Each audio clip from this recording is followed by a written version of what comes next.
যদি কোনো বিরোধী আজকে তৃণমূলের কোনো মেয়ে কোনো বাপ কোনো বাচ্চার গায়ে হাত দেয় তাদের গোষ্ঠীকে আমি যা করে চলে যাব।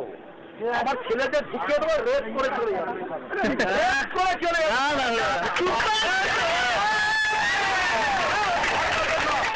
এখানে যা করেছে আপনি জানেন না। এখানে দাঁড়িয়েছিলাম আমি, রংবাজি করেছে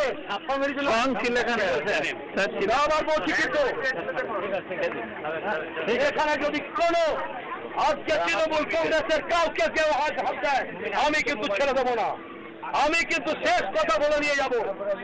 আজকে ছোট বাচ্চাকে মেরেছে, মাকে মেরেছে, বোনকে মেরেছে।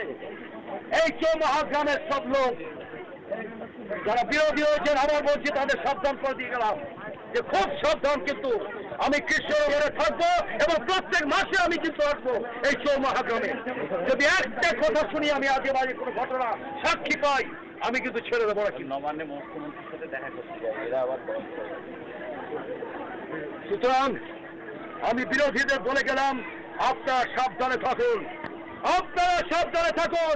আমি তৃণমূল কংগ্রেসের একজন কর্মী বলছি, আমি কোনো এমপি নয়, আমি কর্মী। আজ বিরোধী আছেন তাদেরকে আমি দেখাচ্ছি। আমি বলে গেলাম সেদিন যা করেছেন আপনারা, আজ বিরোধীরা যা করেছিল সেদিন কমান্ডো ফোর্স যখন এসেছিল এইখান দিয়ে দৌড়ে পালিয়েছিল, এইখান দিয়ে এখানে সব দৌড়ে পালিয়েছিল।